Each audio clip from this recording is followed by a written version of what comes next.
Good morning all of you. बेटा आज हम वितान पुस्तिका का जो दूसरा पाठ है, जूझ। जूझ का अर्थ होता है किसी की चीज़ के प्रति लड़ना। ठीक है, तो ये आनंद यादव जी के द्वारा लिखा गया है। ये मराठी हमारे लेखक हैं। इन्होंने अपनी आत्मकथात्मक शैली में इस पाठ की रचना की है। मतलब अपने जीवन के बारे में बताया है।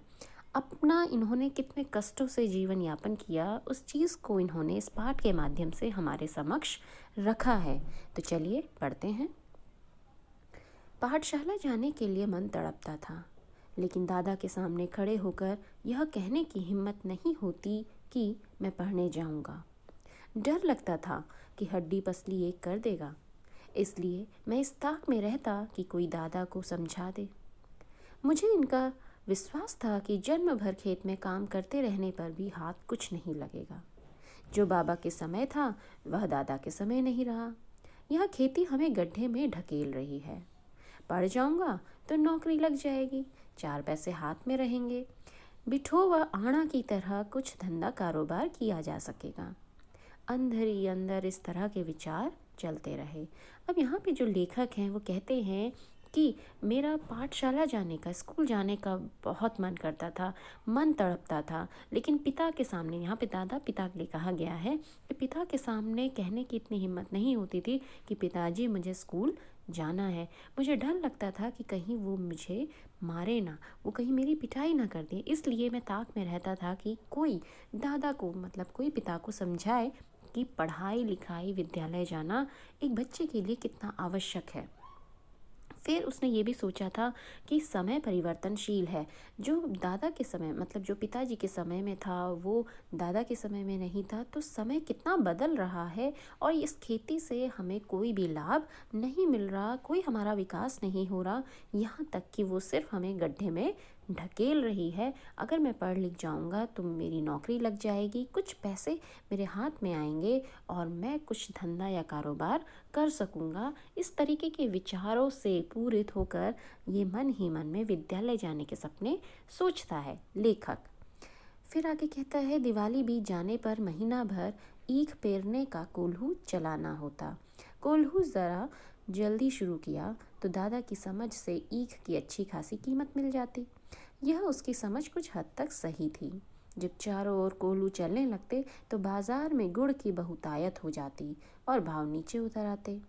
उस समय नंबर 1 और नंबर 2 का गुड़ बहुत आता और हमारे जैसे खेतों पर ही बनाए गए नंबर 3 के गुड़ को कौन पूछता। बाकी के किसान दूसरे ढंग से विचार करते थे। उनका मत था कि यदि ईख को और कुछ दिन खेत में खड़ी रहने दिया गया तो गुड़ जरा ज़्यादा निकलता है। अब देख हुआ क्या, वो कहता है, वो बताता है कि दिवाली बीत जाने पर, जैसे दिवाली अभी आपकी भी बीती है, तो दिवाली का जो त्यौहार है वो बीत जाने पर महीना भर, 1 महीना मतलब लग जाता था कम से कम। समय बता रहा है कि महीने भर ये लोग क्या करते थे, ईख पेरने पर का कोल्हू चलाना होता था। ईख पेरते थे मतलब गुड़, जिसका गुड़ का निर्माण हो, ठीक है, तो उसके रस से गुड़ बनता है, तो वो कहते हैं कि उसका कोल्हू चलाना पड़ता था। और ये काम जो होता था सभी लोग जब करते थे उससे पहले ही मेरे पिताजी इस काम को प्रारंभ कर देते थे। क्यों कर देते थे? क्योंकि उनकी ये मानसिकता थी कि जितनी जल्दी मैं ये काम ख़त्म करूँगा, जितनी जल्दी मार्केट में ये गुड़ आएगा तो लोग जल्दी मतलब खरीदेंगे और मुझे जो है अच्छी खासी इसकी कीमत मिल जाएगी। ठीक है, उनका ये मानना सही था, कुछ हद तक वो बिल्कुल सही थे।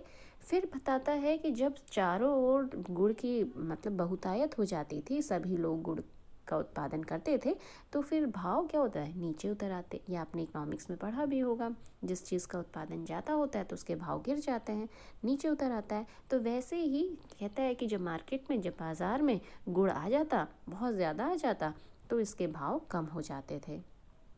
फिर इसके पिता की एक मानसिकता और भी थी कि गुड़ भले ही अच्छा ना बने, लेकिन ज़्यादा बनना चाहिए, जल्दी बनना चाहिए। और वही कहता है कि जब बाज़ार में नंबर 1 और नंबर 2, मतलब यहाँ गुणात्मक रूप से कह रहे हैं, गुड़ के रूप से कह रहे हैं कि जो जितना अच्छा गुड़ होता था, तो हमारे जैसे खेतों में, मतलब हमारा जो गुड़ होता था वो नंबर 3 का गुड़ था, तो उसको कौन पूछता है ना। फिर यहाँ पे आगे वो कहते हैं कि और लोगों का, जो बाकी किसान थे, उन लोगों का क्या मानना था, उनका क्या मत था कि यदि ईख को और कुछ दिन तक खेत में खड़ी रहने दिया जाए, मतलब उसको और पुष्ट होने दिया जाए, तो गुड़ ज़रा ज़्यादा निकलता है। देर तक खड़ी रहने वाली ईख के रस में पानी की मात्रा कम होती है और रस जो होता है गाढ़ा हो जाता है, जिसके कारण ज़्यादा गुड़ निकलता है। ठीक है, तो लोगों का ये मानना था, बाकी किसानों का ये मानना था। लेकिन दादा की समझ से गुड़ ज़्यादा निकलने की अपेक्षा भाव ज़्यादा मिलना चाहिए। लेकिन इनके पिता का क्या मानना था कि गुड़ ज़्यादा निकलने की अपेक्षा, मतलब गुड़ की अपेक्षा भाव ज़्यादा मिलना चाहिए, चाहे गुड़ कैसा भी क्यों ना बनाओ। इसलिए सारे गांव भर में हमारा कोल्हू सबसे पहले शुरू होता था। सबसे पहले जो गुड़ बनाने का कार्य शुरू होता था वो इसके पिताजी के द्वारा ही किया जाता था। फिर आगे वो कहते हैं, अगला पृष्ठ देखिएगा। इसी कारण वह इस वर्ष भी शुरू हुआ और हम उससे जल्दी निपट गए, आगे के काम में लग गए। कहते हैं अब जितनी जल्दी काम खत्म होगा तो फिर हम बाकी के काम कर सकते हैं। वैसा ही हुआ। सभी जन धूप में लेटे हुए थे। माँ धूप में कंडे थाप रही थी। मैं बाल्टी में पानी भर भर उसे दे रहा था। कुछ ना कुछ बातचीत भी कर रहे थे। हम दोनों ही थे, इसलिए यह सोचकर कि बात माँ से कहनी चाहिए और मैंने अपने पढ़ने की बात छेड़ दी। अब लेखक कहते हैं कि सब काम खत्म हो चुका था, खेत के काम सारे हो चुके थे, घर के काम सारे हो चुके थे, तो सभी जन धूप में, अब सर्दियों का समय था, धूप में लेटे हुए थे। माँ भी क्या कर रही थी, धूप में कंडे थाप रही थी। आपने देखा होगा गोबर से कंडे बनाए जाते हैं, उसको सुखाकर उपले जो होते हैं वो जलाने के काम आते हैं। तो अब चूल्हे में खाना बनता है तो कंडों से ही वो चूल्हा क्या है, जलता है। अब यहाँ पे बताता है कि कंडे थाप रही थी। कंडे को उपल भी कहा जाता है, गोबर से बनाते हैं। मैं बाल्टी में पानी भर भर कर उसे दे रहा था, मतलब मैं माँ की मदद कर रहा था। बातचीत भी कर रहे थे, वहाँ पे कोई था भी नहीं। तो मैंने मौके पे देख कर कि यहाँ पे कोई नहीं है, तो मैंने माँ से अपने पढ़ने की बात, अपने विद्यालय जाने की बात उनसे की। माँ ने कहा, अब तू ही बता मैं क्या करूं। पढ़ने लिखने की बात की तो वह बरहल्या सूअर की तरह गुर्राता है। तुझे मालूम है, माँ के मन में जंगली सुअर बहुत गहराई में बैठा हुआ था। अब वो बताती है कि बेटा, जो तू मुझसे पढ़ने की बात कर रहा है, अगर मैं घर में किसी से कहूँ भी, अगर मैं तेरे पिता से इस संदर्भ में बात छेड़ूँ भी, तो वो जैसे एक सुअर होता है, पागल सुअर, जिस तरीके से वो हमला करता है, तो वैसे ही हो सकता है कि मुझे वो डांटे, वो मुझे मारे। इसलिए मैं बिल्कुल सहमी हुई हूँ, मुझे बहुत डर लगता है ये बात उन तक पहुँचाने में। अब मंत्र खेती के सभी काम बीत गए हैं। मेरे लिए अब कुछ तो कहना नहीं रह गया है, इसलिए कहता हूँ तो दत्ता जी राव सरकार से मेरे पढ़ने के बारे में कहे। आज ही रात को उनके यहाँ चलेंगे। मैं चलूँगा तेरे साथ, तू उन्हें सब कुछ समझा कर बता दे, तो वे दादा को ठीक तरह से समझा देंगे। अब कहता है कि तू मत्र मतलब खेती होते हैं, तो कहते सारे काम जब माँ हो चुके हैं, सब कुछ हो चुका है, तो मुझे पढ़ने के लिए क्यों नहीं जाने दिया जा रहा है। चलो ना दत्ता जी राव के यहाँ चलते हैं। दत्ता जी राव उस गांव के प्रधान थे, उस गांव के एक समृद्ध परिवार से ताल्लुकात रखते थे, उनकी बात सारे गांव वाले सुनते थे। तो यहाँ पर वो कहता है बच्चा, ये जो लेखक हैं वो कहते हैं कि चलो ना माँ, उनके पास चलते हैं, क्या पता वो पिता को समझा दे, उनसे पढ़ने की बात करते हैं। तो होता क्या है, उसके बाद आगे अगला पृष्ठ देखेंगे। उसकी माँ उसको समझाती है कि ठीक है चलेंगे। माँ ने हाँ तो की, लेकिन अंदर से माँ के स्वर में उदासी थी। मुझे भी मालूम था कि इतना करने पर भी कोई लाभ नहीं होगा, लेकिन वह मेरा मन रखने के लिए जाने को तैयार हो गई। मेरी तड़पन वह समझती थी। 7वीं तक पढ़ाने की उसके मन में तैयारी थी, लेकिन दादा के आगे उसका बस नहीं चलता था। अब वो बोलता है कि माँ मेरा मन रखने के लिए उन्होंने हाँ तो कर दी कि दत्ता जी राव के यहाँ चलेंगे, तेरी बात रखेंगे, लेकिन अंदर ही अंदर घबराती थी। और उसका भी इच्छा होती थी, उसको भी चाहत थी कि मैं 7वीं कक्षा तक कम से कम तो पढ़ लूँ। लेकिन पिता के आगे किसकी जोर चल पाती थी, किसी का बस नहीं चलता था, तो वो शांत हो जाती थी। रात को मैं और माँ दत्ता जी राव देसाई के यहाँ गए। माँ ने दीवार के सहारे बैठकर दत्ता जी राव से सब कुछ कह दिया। वे भी इस बात से सहमत हो गए। माँ ने यह भी बताया कि दादा सारे दिन बाजार में रखमाबाई के पास गुजार देता है, खेती के काम में हाथ नहीं लगाता है। माँ ने देसाई को यह विश्वास दिला दिया कि दादा को सारे गांव भर आज़ादी के साथ घूमने को मिलता रहे, इसीलिए उसने मेरा पढ़ना बंद कर मुझे खेती में जोत दिया है। यह सुनते ही देसाई दादा चिढ़ गए और बोले, आने दे अब उसे, मैं उसे सुनाता हूँ कि नहीं, अच्छी तरह देख। अब हुआ क्या, जब शाम हुई तो दोनों गए। फिर दोनों दत्ताजी राव के यहाँ जब पहुँचे तो माँ ने वो सारी बात बोल दी। और क्या बोला, उन्होंने कहा कि जो पिता है इनके, अपने काम में रोड़ा मतलब अपने काम में व्यवधान ना हो, अपने काम में कोई उनको कुछ करना ना पड़े, इसलिए वो सारे कार्य बच्चों से और अपनी पत्नी से करवाते हैं, मतलब इस बालक से और मुझसे करवाते हैं, और सारा दिन गांव भर में घूमते रहते हैं। आज़ादी के साथ उनको घूमने को मिलता रहे, कोई कार्य करने को ना मिले, इसीलिए इन्होंने इसका पढ़ना लिखना बंद करवा दिया है। तो जब ये सुना तो वो चिढ़ गए दत्ताजी राव, और उनको बहुत गुस्सा आया। उन्होंने कहा कि ठीक है, अब जब वो आएगा तो मैं उससे इस संदर्भ में अवश्य बात करूँगा और मैं उसको बिल्कुल डांटूंगा। उठते उठते मैंने भी दत्ताजी राव से कहा, अब जनवरी का महीना है, अब परीक्षा नज़दीक आ गई है, मैं यदि अभी भी कक्षा में जाकर बैठ गया और पढ़ाई की दुहाई कर ली तो 2 महीने में 5वीं की सारी तैयारी हो जाएगी और मैं परीक्षा में पास हो जाऊंगा। इस तरह मेरा साल बच जाएगा। अब खेती में ऐसा कुछ काम नहीं है, मेरा पहले ही 1 वर्ष बेकार हो चला है। अब क्या कहते हैं कि उठते उठते मैंने भी बोल दिया, मैंने भी क्या बोला कि अब जनवरी का जो है महीना आ गया है, थोड़े ही मतलब 2 महीने बाद मार्च में परीक्षाएं हो जाएंगी और अभी तक मैं पूरे सेशन में गया नहीं हूँ, पूरे सत्र में मैं नहीं गया हूँ। एडमिशन तो ले लिया था लेकिन पिता ने मना कर दिया। अब अगर मैं 2 महीने भी कड़ी मेहनत करूँ तो हो सकता है कि मैं परीक्षा में पास हो जाऊं। मेरी सारी तैयारी मैं रिवीज़न कर लूँगा, मेरा पुनर्अभ्यास हो जाएगा, मैं पढ़ाई करके मैं 5वीं कक्षा पास कर लूँगा, कम से कम मेरा 1 साल बर्बाद तो नहीं होगा। फिर क्या होता है, इस तरह मेरा साल बच जाएगा, वो उसको बोलता है जाते जाते।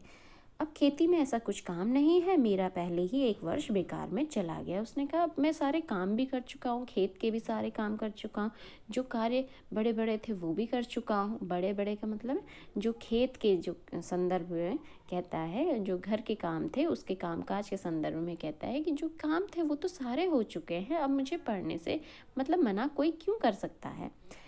अब ठीक है, उन्होंने कहा, किसने, दत्ताजी राव ने।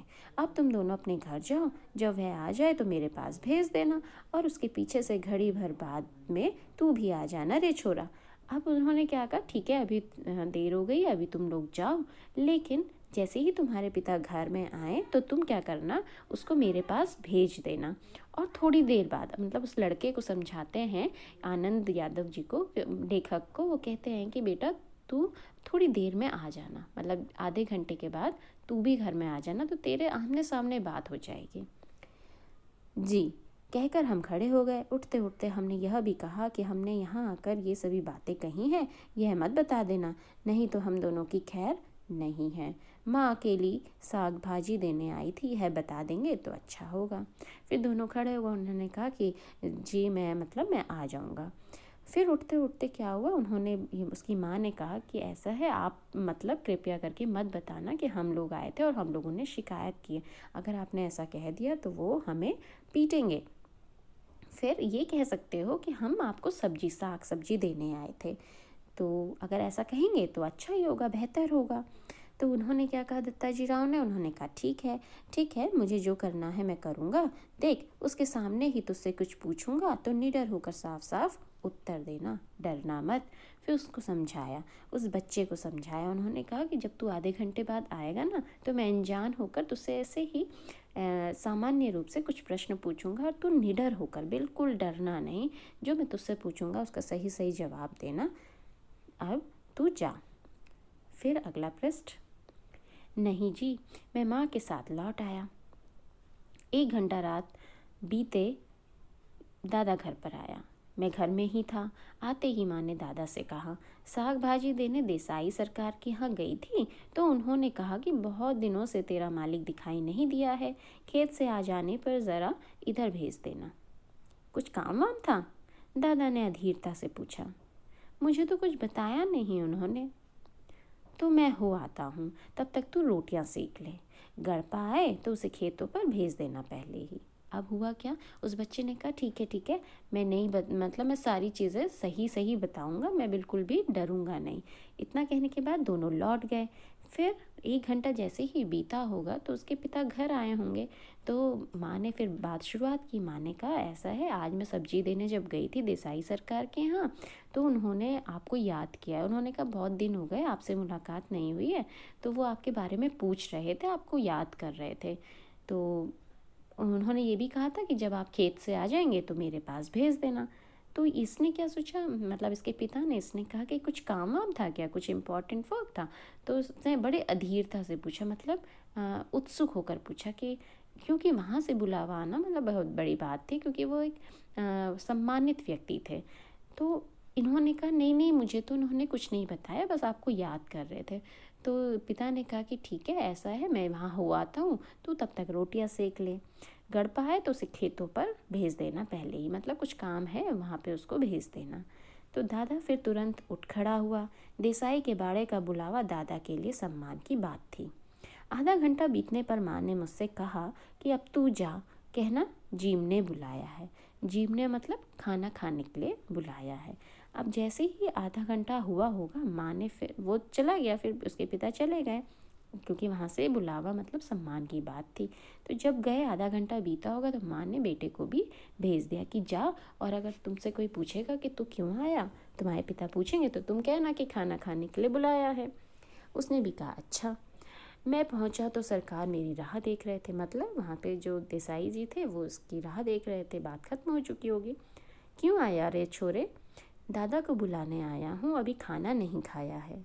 बैठ बैठ थोड़ी देर, अभी तो आया है वह मेरे पास। जी, मैं बैठ गया। धीरे धीरे दत्ता जी राव पूछने लगे, कौन सी में पढ़ता है रे तू? जी 5वीं में था, किंतु अब नहीं जाता हूँ। क्यों रे?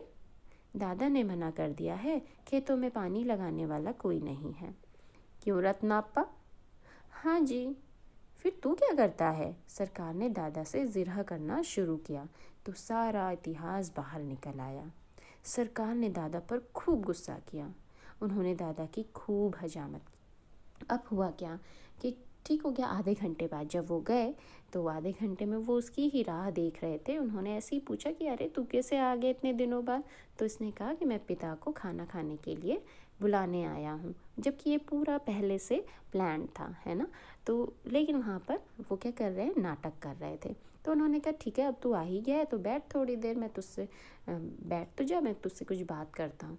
तो ऐसी बातों बातों में उन्होंने पूछा कि कौन सी क्लास में पढ़ते हो? तो उसने कहा मैं 5th में पढ़ता था, लेकिन मैंने जाना छोड़ दिया। फिर उन्होंने ऐसे ही पूछा क्यों जाना छोड़ दिया, क्या कारण था? तो उसने सारी बातें अपने पिता की बता दी कि दादा खेत में काम नहीं कर पाते हैं, वो खेतों में पानी लगाने वाला कोई नहीं था, तो मुझे उन्होंने रोक लिया था। उन्होंने कहा तू खेतों में पानी दे दिया करेगा, कुछ हाथ बटा दिया करेगा, इस वजह से उसने सारी एक एक करके बात बोल दी। फिर जैसे ही उन्होंने सुना दत्ता जी राव ने, वो बहुत गुस्सा हुए और उन्होंने उसके पिता को खूब डांटा। अगला, देसाई के मंत्र को मतलब खेत को छोड़ देने के बाद दादा का ध्यान किसी काम की तरफ नहीं रहा।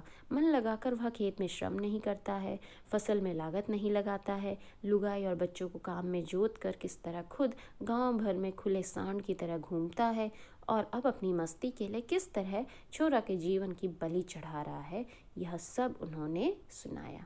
अब दत्ता जी राव ने उनको क्या क्या सुनाया। उन्होंने कहा कि अच्छा, अपनी अपनी स्वतंत्रता के लिए तेरे काम में कोई मतलब व्यवधान ना हो, कोई अड़ंगा ना डाले करके तूने छोटे बच्चे से काम करा लिया, अपनी लुगाई मतलब पत्नी से तुम काम करा रहे हो, और पूरे गांव में तुम खुले सांड की तरह घूम रहे हो, तुम पर कोई लगाम लगाने वाला कोई नहीं है, तुम खेत में क्या तुम काम नहीं कर सकते हो, श्रम नहीं कर सकते हो? इस तरीके से उसको डांट लगाई। दादा के हर एक तर्क को दत्ता जी राव ने काट दिया। अब अपनी सफाई दे रहे थे उसके पिताजी, लेकिन दत्ता जी राव हर एक बात को काट रहे थे और मुझसे कहा, सवेरे से तू पाठशाला जाता रहे, कुछ भी हो पूरी फीस भर दे उस मास्टर की, और मन लगाकर पढ़ाई कर, और किसी भी तरह साल नहीं मारा जाए इसका ध्यान रख। यदि इसने तुझे पढ़ने नहीं भेजा तो सीधा चला आ इधर। सुबह शाम जो हो सके वह काम कर यहाँ और पाठशाला जाते रहना। मैं पढ़ाऊँगा तुझे। इसके पास ज़रा ज़्यादा बच्चे हो गए हैं, इसलिए तुम्हारे साथ कुत्तों की तरह बर्ताव करता है। अब क्या हुआ, जब वो हर एक बात को टालने लग गए, मतलब टरकाते रह गए या हर तर्क से उसकी बात को समझाने लगे, काटने लगे, तो उन्होंने फिर मेरी ओर, मतलब दत्ताजी राव ने लेखक की ओर देखा और कहा कि ऐसा है, कल सुबह से तू पाठशाला जाना, पूरी, और कुछ भी हो पूरी फीस भर दे उस मास्टर की, ठीक है। पिता को भी नसीहत दी कि इसकी फ़ीस जमा कर दो और मन लगाकर इससे पढ़ने के लिए कहा, और कहा कि अगर फिर भी तेरे पिता कोई परेशानी बीच में कुछ अड़ंगा डालते हैं तो तू यहीं से सुबह शाम हो सकेगा यहीं से काम करना, यहीं से तू पाठशाला जाना, मैं तुझे पढ़ाऊँगा, मेरी जिम्मेदारी होगी। और फिर उसके पिता की ओर दृष्टि करके कहते हैं, मतलब कटाक्ष करते हैं, व्यंग के तौर पर कहते हैं कि इसके कुछ ज़्यादा ही बच्चे हो गए, जबकि एकलौता था, इसके ज़्यादा बच्चे हो गए हैं, इसलिए ये तेरे साथ कुत्तों की तरह व्यवहार करता है, मतलब बुरा जानवरों जैसा बर्ताव करता है। आगे वो कहते हैं, मैंने कहा कब किया है जी, इसको ज़रा गलत सलत आदत पड़ गई थी, इसलिए पाठशाला से निकाल कर ज़रा नज़रों के सामने रख लिया। अब पिता देखो, पिता किस बात को, मतलब इस बात को टाल रहे हैं, इस बात को काट रहे हैं। वो कहते हैं कि मैंने इसको कब मना किया कि उस विद्यालय मत जाओ, वो तो इसकी गलत सलत आदत पड़ गई थी, गलत व्यवहार में, गलत संगत में आ गया था, इसलिए थोड़े समय के लिए मैंने इसको अपनी नज़रों के सामने रखा है। अब दत्ताजी राव ने कहा, कैसी आदतें? चाहे जैसी, यहाँ वहाँ कुछ भी करता है, कभी गंडे बेचता, कभी चारा बेचता, सिनेमा देखता, कभी खेलने जाता, खेती और घर के काम में इसका बिल्कुल ध्यान नहीं है। दादा ने मेरे ऊपर अचानक हल्ला बोल दिया। अब उन्होंने क्या सफाई दी उसके पिता ने, इसने कहा कि इसका ना मन ही नहीं लगता था, इसकी शिकायतें आने लगी थी, इसीलिए अपनी नज़रों के सामने रखने के लिए मैंने इसको विद्यालय की मनाही कर दी, क्योंकि ये जुआ खेलने लग गया था, कंडे बेचता था, चारा बेचता था, सिनेमा देखता था, खेलने चला जाता था, तो इसीलिए इसका खेती में और घर के कार्यों में ध्यान नहीं था, इस वजह से मैंने इसके ऊपर पाबंदी लगा दी थी, इसको इस सज़ा के तौर पर इसको विद्यालय नहीं भेजा। इस तरीके से दादा ने उसके ऊपर हल्ला बोल दिया। अब दत्ताजी राव ने जब ये सुना तो उन्होंने कहा, क्यों रे छोकरे? नहीं जी, कभी एक बार मेले में पटा पर पैसे लगा दिए थे, दादा तो कभी भी सिनेमा के लिए पैसे नहीं देते हैं, इसीलिए खेत पर गोबर बीन बीन कर माँ से कंडे थपवा लिए थे और उन्हें बेचकर भी कपड़े भी बनवाए थे।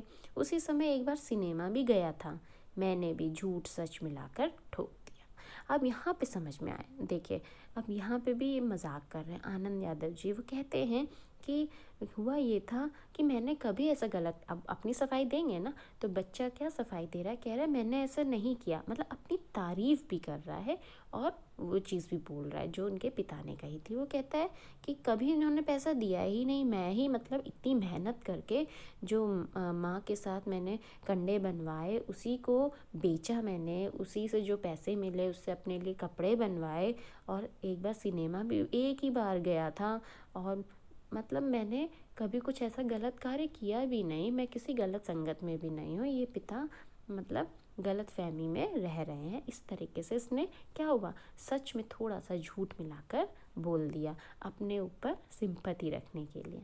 अगला पृष्ठ देखेंगे। अब यह सब बंद कर और सिर्फ पढ़ाई में मन लगा, ना पास नहीं हुआ कभी है। उसने कहा ठीक है, अब इन सब चीज़ों को छोड़ो, अब ऐसा तो नहीं कि तू कभी फेल हुआ है, ना पास मतलब फेल। नहीं जी, पाठशाला जाना ही बंद करा दिया, इसलिए परीक्षा में नहीं बैठा। उसने कहा फेल तो नहीं हुआ, लेकिन मैं परीक्षा नहीं दे पाया था क्योंकि उन्होंने विद्यालय ही बंद करवा दिया था जाना। अच्छा अच्छा, अब तू घर जा और सवेरे से पाठशाला जाने लग। जी। मैं उठ खड़ा हुआ। बाहर निकलते निकलते मैंने सुना, अरे बच्चे की जात है, एक आध वक्त सिनेमा चला गया तो क्या हुआ, एक आध बार खेलने में लग गया तो क्या हुआ, इस बात पर उसका पढ़ना लिखना बंद कर देना है क्या? अब हुआ क्या, ये इसने कहा कि ठीक है, मैं कल से अब स्कूल चला जाऊंगा, अब मैं जाता हूँ। और कहता है कि जब मैं बाहर निकल ही रहा था तो मैंने पीछे से उनकी आवाज़ सुनी जो मेरे पिता को समझा रहे थे। वो क्या कह रहे थे कि अगर एक बार सिनेमा चला भी गया तो क्या हो गया, और खेलता भी है तो बच्चा है, बच्चा नहीं खेलेगा तो कौन खेलेगा, और इतनी छोटी सी चीज़ के लिए इसका पढ़ना लिखना थोड़ी ना बंद कर दोगे। जी, आप कहते हैं तो भेज देता हूँ कल से, देखते हैं एक आध वर्ष में कुछ सुधार हो जाए तो। दादा ने मन मारकर कहा। इस समय उसका कोई बस नहीं चला था। अब पिता क्या करता? पिता का कोई बस नहीं चल पा रहा था, तो उन्होंने दादा ने मन मारकर उनको क्या कहा, ठीक है, मैं इसको कल से भेज दूंगा और 1-2 वर्ष में देखता हूँ कि अगर सुधार हो गया तो अच्छी बात है, नहीं हुआ तो फिर मैं इसका विद्यालय छुड़वा ही दूंगा। खाना खाते खाते दादा ने मुझसे वचन ले लिया।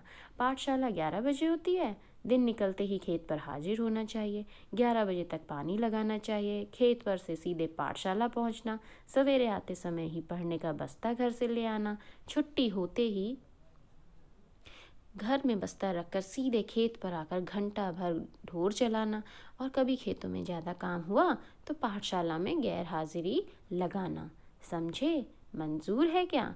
अब हुआ क्या कि उसने जैसे ही वो रात में फिर वो आ गई घर, खाना खाने लगे, तो खाना खाते खाते उसकी पिता ने उससे वचन ले लिया, मतलब उसको कुछ शर्तें रख दी उसके सामने। उन्होंने कहा ऐसा है, तुम्हारा जो विद्यालय है वो तो 11 बजे से होता है, तो तुम क्या करोगे, जैसे ही दिन निकलेगा तुम खेत पर जाना और खेत पर अपना बैग लेकर ही जाना, वहीं से फिर तुम विद्यालय जाओगे, लेकिन 11 बजे तक तुम्हें क्या करना है, पूरे खेत में पानी लगाना है, ठीक है। फिर छुट्टी जैसे ही होगी फिर तुम सीधे अपना घर जाओगे, बैग रखोगे, फिर वापस तुम खेत में आओगे। वहाँ पर तुम जो पशु हैं, जो पालतू हमारे पशु हैं, ढोर चलाना मतलब जो पालतू पशु हैं उनको चराओगे, और अगर कभी खेत में ज़्यादा काम हुआ तो तुम उस दिन विद्यालय नहीं जाओगे, पाठशाला में तुम्हें गैर हाजिर होना है। समझे? अगर ये सारे शर्तें मंजूर हैं तभी तुम विद्यालय जा सकते हो। हाँ, खेत में काम होगा तो गैर हाजिर रहना ही चाहिए। मैं ऐसे बोल रहा था मानो मुझे सारी बातें मंजूर हैं। मन आनंद से उमड़ रहा था। हाँ, इतना मंजूर हो तो पाठशाला जाना, नहीं तो यह पढ़ना लिखना किस काम का। मैं सवेरे शाम खेतों पर आता रहूँगा ना, अपने पिता से कहता है। हाँ, यदि नहीं आया किसी दिन तो देख, गांव में जहाँ मिलेगा वहीं को चलता हूँ कि नहीं तुझे। तेरे ऊपर पढ़ने का भूत सवार हुआ है, मुझे मालूम है। बालिस्टर नहीं होने वाला है। बारिस्टर मतलब बैरिस्टर मतलब वकील। दादा बार बार कुरकुर कर रहा था। मैं चुपचाप गर्दन नीची करके खाने लगा था। रात धोते पाठशाला फिर से शुरू हो गई, मतलब जैसे ही रात बीती, रात धोते मतलब गर्मी सर्दी हवा पानी वर्षा भूख प्यास आदि का कुछ भी ख्याल ना करते हुए खेती के काम की चक्की में 11 से 5 बजे तक पिसते रहने से छुटकारा मिल गया। वो कहता है कि ये बाकी काम जिससे मुझे कोई लाभ नहीं हो रहा था, उन कामों से मुझे छुटकारा मिल गया। मैं विद्यालय जाने लग गया। उस चक्की की अपेक्षा मास्टर की छड़ी की मार अच्छी लगती थी। समझ में आ रहा है ना? कहता है कि विद्यालय में अगर मुझे कोई सज़ा मिले तो वो मुझे ज़्यादा पसंद थी, उसे मैं मज़े से सहन कर लेता था। दोपहरी भर की कड़क धूप का समय पाठशाला की छाया में व्यतीत हो रहा था। मतलब जो दोपहर वो खेतों में बिताता था अब वो पाठशाला में व्यतीत होने लगा, तो उसको अच्छा लग रहा था। गर्मी के 2 महीने आनंद में बीत गए। फिर से 5वीं में जाकर बैठने लगा। फिर से नाम लिखवाने की ज़रूरत नहीं पड़ी, मतलब फिर से एडमिशन लेने की ज़रूरत नहीं पड़ी। 5वीं नापास की टिप्पणी नाम के आगे लिखी हुई थी। अब मतलब इसका जो वो था उसमें क्या लिखा था कि इसने ये एग्ज़ाम नहीं दिया है, तो ये टिप्पणी लिखी थी, एक नोट डला हुआ था। वह 5वीं के ही हाजिरी रजिस्टर में लिखा रह गया था। अब हो जाहिर सी बात है कि 5th में एडमिशन लिया, फिर वापस मतलब उसने कोई एग्ज़ाम तो दिया नहीं, तो क्या होगा। वहीं पे ऐसे लिखा हुआ था कि इसने कोई एग्ज़ाम नहीं दिया है, नापास है, ये इसने पास नहीं किया है, मतलब 5th स्टैंडर्ड इसने पास नहीं किया है। तो कहता है कि मैं दोबारा से वही 5th स्टैंडर्ड वाले में बैठा तो उस रजिस्टर में मेरा नाम लिखा गया। पहले दिन कक्षा में गया तो गली के 2 लड़कों को छोड़कर कोई भी पहचान का नहीं था। अब इसकी जान पहचान के भी नहीं मिले, सिर्फ 2 ही लोग मिले। मेरे साथ के सभी लड़के आगे चले गए थे। मेरी अपेक्षा कम उम्र के और मैं जिन्हें कम अक्ल का समझता था उन्हीं के साथ अब बैठना पड़ेगा। यह बात कक्षा में पहुंचने पर समझ में आई। अब मन खट्टा हो गया। उसको क्या लगा कि मेरे जो साथ के हैं वो भी उसी में होंगे। अब वो क्यों होंगे, उनका तो पूरा सेशन बीत गया था, वो तो दूसरी क्लास 6th में पहुंच गए थे, इसने तो 1 साल इसका बर्बाद हो गया था ना। तो हुआ ये कि इसको मतलब उन बच्चों के साथ बैठना पड़ा जो इसके पहचान के नहीं थे, तो इस वजह से इसका मन जो था वो थोड़ा सा अब खट्टा हो गया, मतलब इसको थोड़ा सा बुरा लगा।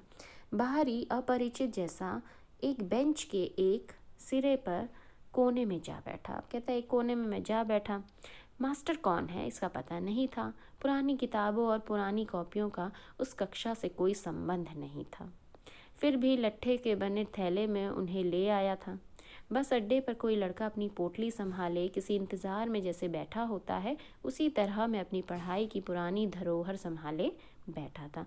कह रहे जैसे बस अड्डे पर कोई लड़का बस का इंतज़ार करता है ना, अपना सामान बांधे हुए, वैसे ही जैसे मैं उस टीचर का इंतज़ार कर रहा था कि कोई मेरा शिक्षक, पुराना शिक्षक मुझसे मिलने आएगा या पढ़ाने आएगा। पुरानी किताबों और पुरानी कॉपियों का अब उस कक्षा से कोई संबंध नहीं रहा था।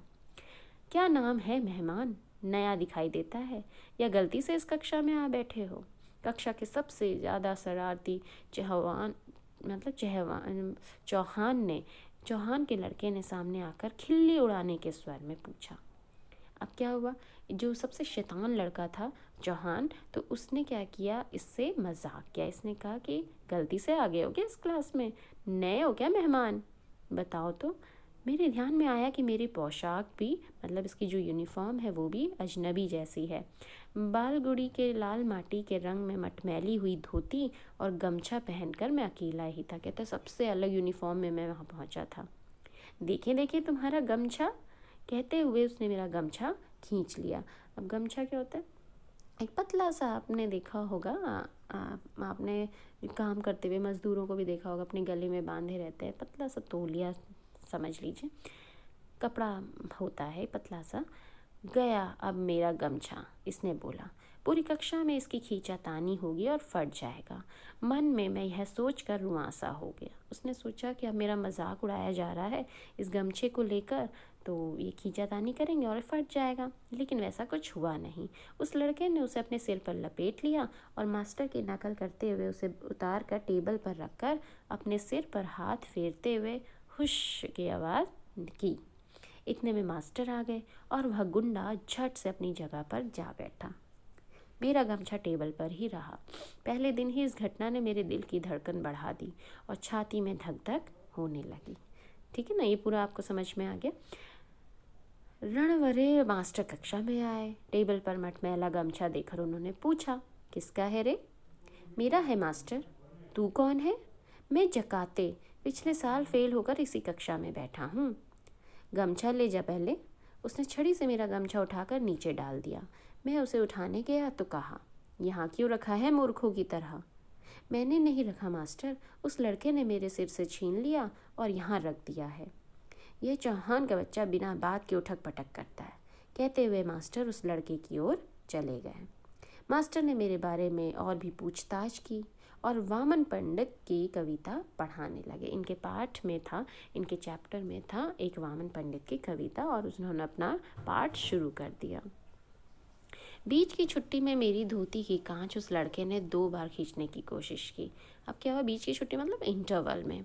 लेकिन मैं फिर दीवार की तरफ पीट करके जा बैठा तो पूरी छुट्टी होने से पहले उठा ही नहीं, क्योंकि हो क्या रहा था, ये इसकी यूनिफॉर्म देख के सब इसका मजाक उड़ा रहे थे। इसकी जो धोती की कांच थी, जो चुन्नटें होती हैं, उसको ये बार बार खींचने की कोशिश कर रहे थे। तो कहता है मैं उठा ही नहीं जब तक छुट्टी नहीं होगी। खिलौने के लिए बनाए गए कौवा के बच्चे को खुले में रख देने पर जैसे कौवे चारों ओर से उस पर चोंच मारते हैं, वैसा ही मेरा हाल हो गया। आपने देखा होगा ना, खिलौने के लिए बनाए गए कौवे के बच्चे को जब खुले में रख देते हैं तो कौवा आता है, मतलब उसको लगता है मेरा ही बच्चा है, और उसको चोंच मारता है कि क्या है ये, मतलब ये जीवित है, क्या है, निर्जीव है। वैसा ही कहता है मेरी हालत कर दी थी। मुझे बार बार ये लोग परेशान कर रहे थे, चोंच मार मार कर घायल कर रहे थे। कहता है मेरी ही पाठशाला, मेरा ही क्लास, और पता नहीं क्यों मुझे मेरे साथ इस तरह का बर्ताव किया जा रहा था। घर जाते समय सोच रहा था कि लड़के मेरी खिल्ली उड़ाते हैं, धोती खींचते हैं, गमछा खींचते हैं, तो इस तरह कैसे निभा होगा, मतलब कैसे व्यतीत होगा सब। नहीं जाऊंगा ऐसी पाठशाला में, इससे तो अपना खेत ही अच्छा है। चुपचाप काम करते रहो। गली के 2 ही लड़के हैं कक्षा में, वे भी मुझसे भी कमज़ोर हैं, वे क्या मदद करेंगे।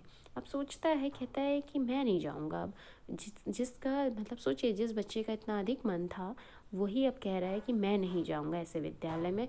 जो जान पहचान के बच्चे हैं भी, वो कहता है वो वीक हैं, वो पढ़ने में इतने ज़्यादा समझदार नहीं है, तो मेरी क्या मदद करेंगे, मैं उनसे क्या मदद की गुहार करूँगा। मन उदास हो गया। चौथी से 5वीं तक पाठशाला अपनी लगती थी, लेकिन अब वह एकदम पराई पराई जैसे लगने लगी है। अपना वहाँ कोई नहीं है। सवेरे हो जाने पर मैं उमंग में था। फिर से पाठशाला चला गया। अब क्या हुआ, रात उसने शाम को तो ये सोचा लौटते लौटते कि मैं यहाँ नहीं आऊँगा, लेकिन जैसे ही सुबह हुई फिर उसको पाठशाला जाने का मन किया।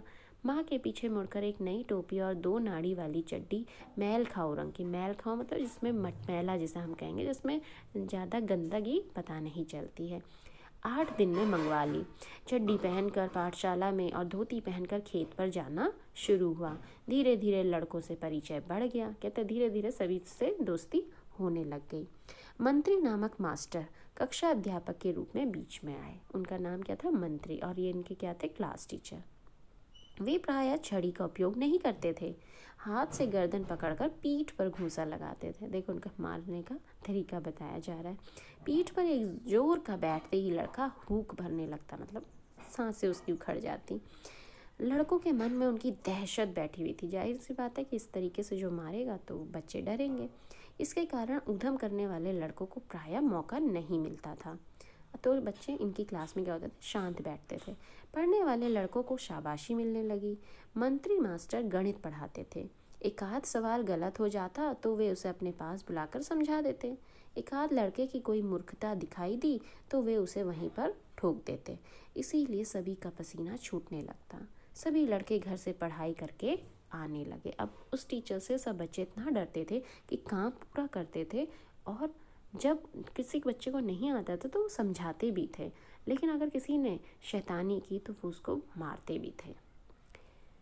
बंसल पाटिल नाम का एक लड़का शरीर से दुबला पतला किंतु बड़ा होशियार था।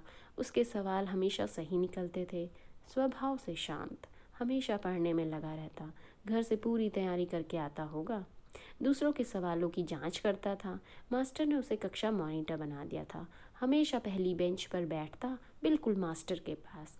कक्षा में उसका सम्मान था। अब जो एक बच्चा था उसका नाम था वसंत पाटिल। वो बहुत इंटेलिजेंट था लेकिन शरीर से दुर्बल था। और टीचर ने क्या किया था, क्योंकि इसके सवाल हमेशा सही होते थे, पढ़ने में सही था, तो टीचर ने इसको जांच के लिए कह रखा था। मतलब बाकी बच्चों के भी जो सवाल होते थे उनकी जांच ही करता था, और काफ़ी बच्चे इसका सम्मान भी करते थे। और कक्षा मॉनिटर भी था। पहली दूसरी चीज़, मुझे यह लड़का मेरी अपेक्षा छोटा लगता था। उसको लगता था कि ये उम्र में छोटा है मुझसे। मैं उससे पहले ही 5वीं में पहुंच गया था।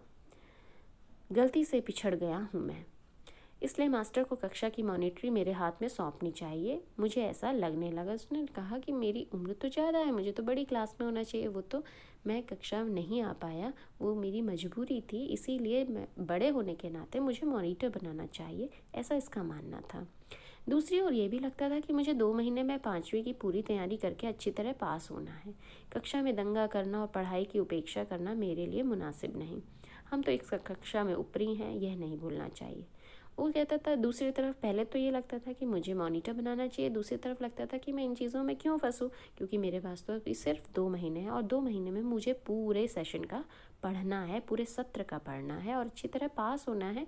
तो कक्षा में दंगा करके और इन सब चीज़ों में पढ़ाई की अपेक्षा करके इन चीज़ों में लगा रहना मेरे लिए संभव नहीं है।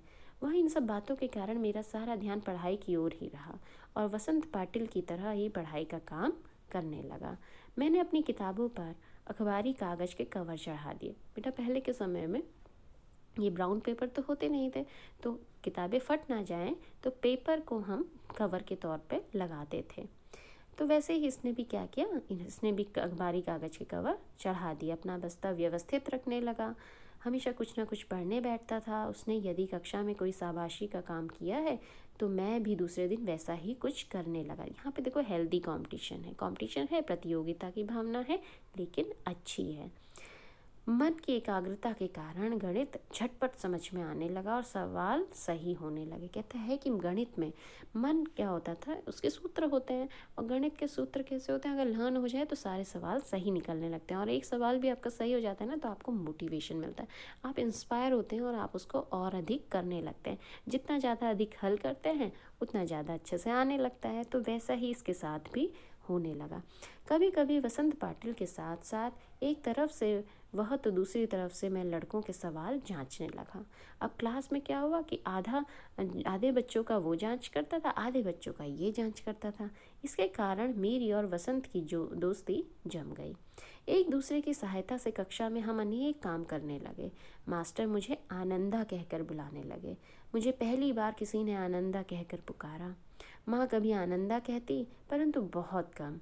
मास्टरों के इस अपनेपन के व्यवहार के कारण और वसंत की दोस्ती के कारण पाठशाला में मेरा विश्वास बढ़ने लगा। अब धीरे धीरे क्या हो गया, इसका सम्मान होने लगा। ये पढ़ने में अच्छा हो गया था। फिर जो नौवा सौंदलगेकर क्या थे, मास्टर जो थे मराठी पढ़ाने आते थे। पढ़ाते समय वे स्वयं रम जाते थे, मतलब इतने खो जाते थे कि आनंद आ जाता था। विशेषतः वह कविता बहुत ही अच्छे ढंग से पढ़ाते थे।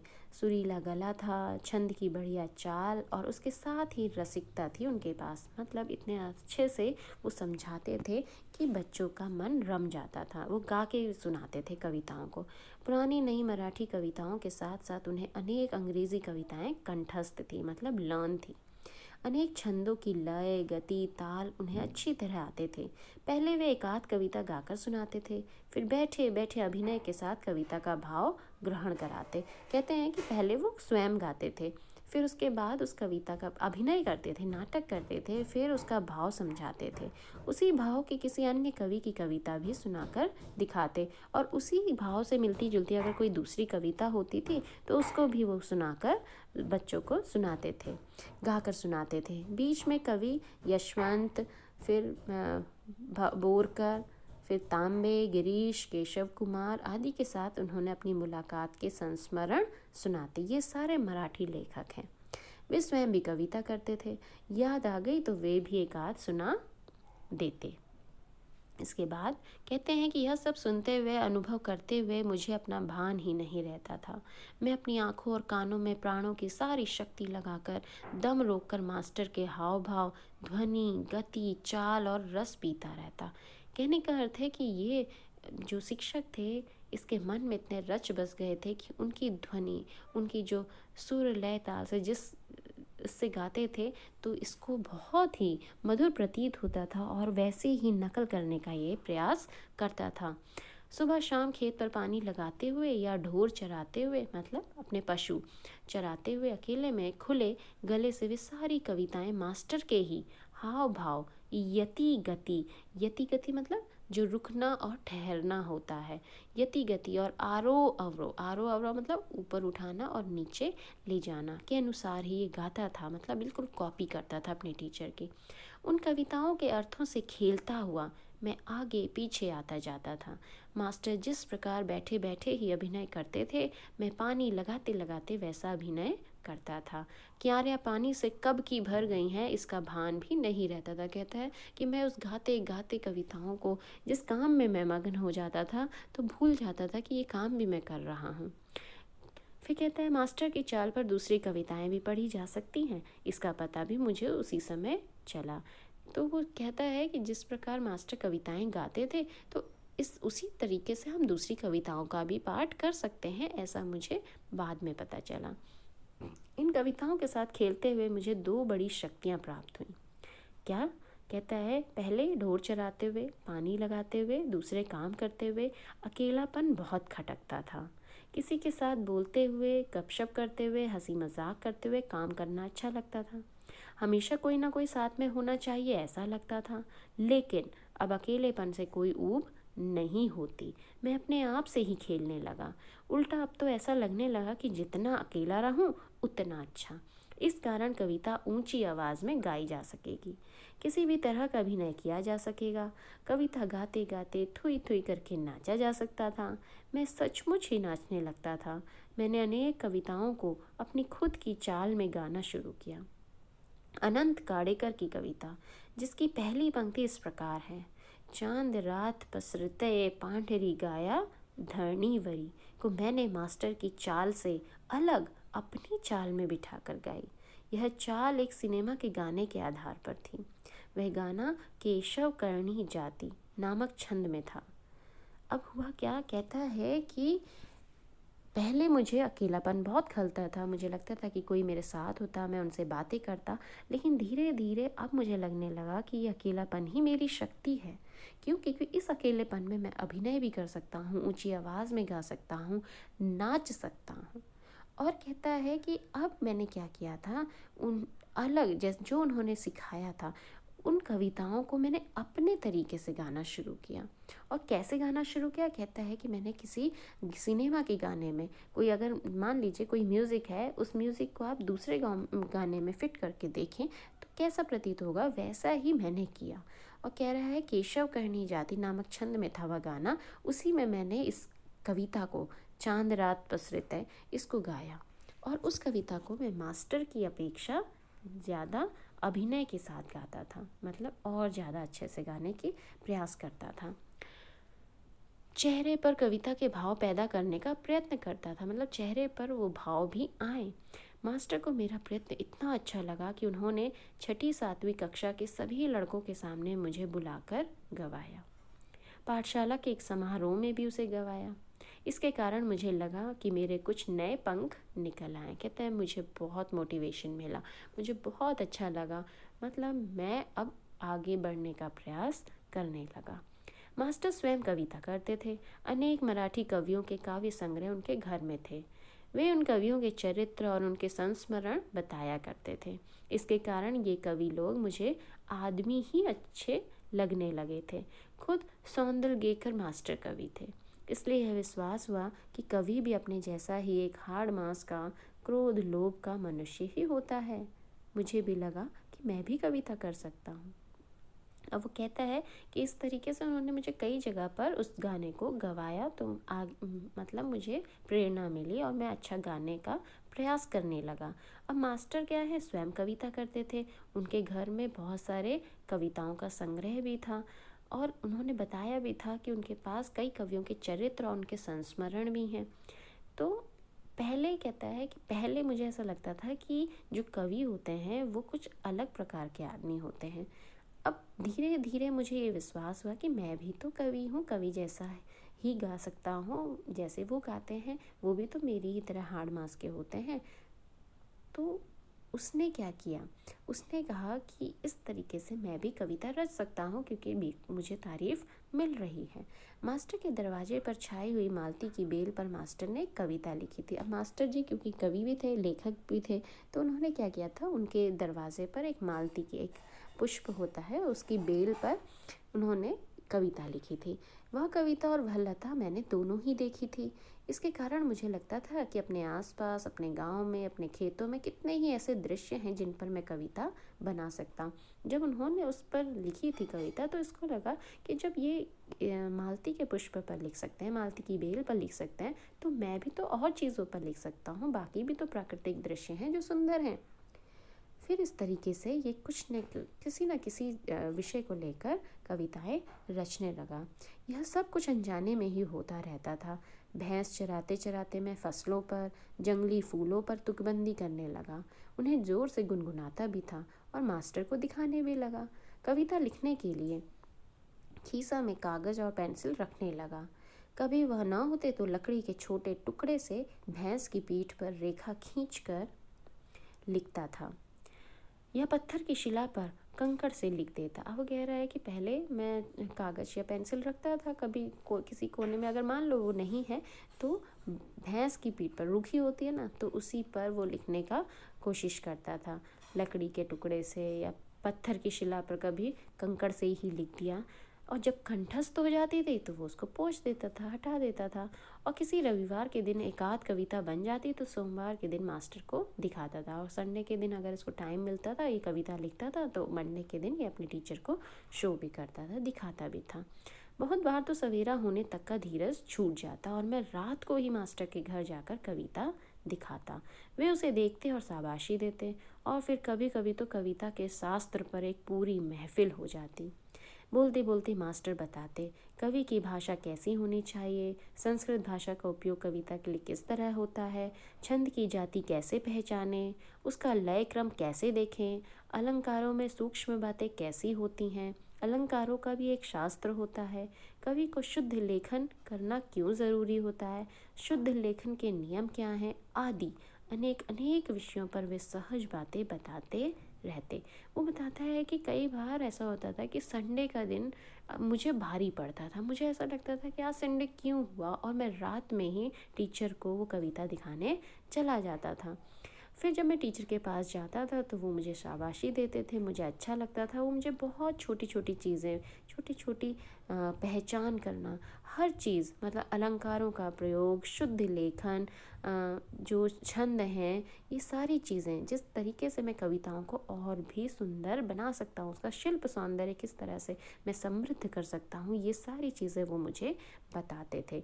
उसके अलावा वे मुझे पुस्तक देते। ठीक है, पुस्तक क्यों देते थे, ताकि मैं उन पुस्तकों को पढ़कर नए नए शब्दों का ज्ञान कर सकूं।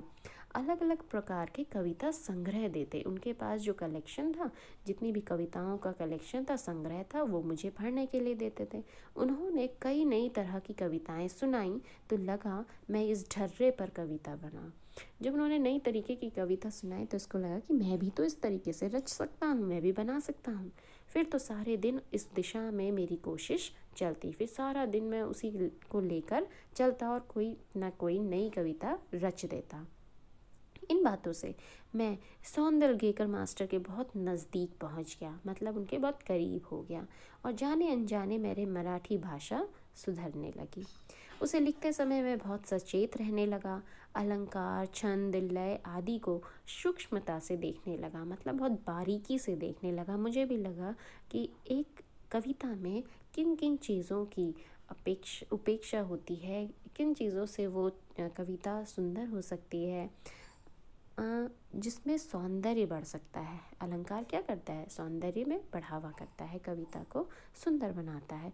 शब्दों का नशा चढ़ने लगा, उसको कहता है कि नए नए शब्दों का प्रयोग करने लगा, और ऐसा लगने लगा कि मन में कोई मधुर बाजा बजता रहता है। अब उस कविता के आधार पर वो बताता है कि मुझे कविताओं का इतना जोश छा गया कि मैं नई नई कविताओं की रचना करने लगा, उनमें नए नए शब्द डालने लगा, भावों से वो कविता बहुत सुंदर बनती थी, और मैं उसी में नाचता गाता रहता था। बेटा, ये जो आपका पाठ है, ये मराठी भाषा में ही लिखा गया है, जिसका अनुवाद केशव प्रथम वीर जी के द्वारा हुआ है। लिखा गया है ये आनंद यादव जी पर, जो कि एक आत्मकथात्मक शैली है, उन्होंने अपने विषय में लिखा था। तो ये पाठ आपका कंप्लीट हो गया है। यहाँ पर इस पूरे पाठ में अगर आपको कोई कठिनाई हुई है तो बिल्कुल बेहिचक होकर आप मुझसे पूछेंगे। थैंक यू सो मच बेटा।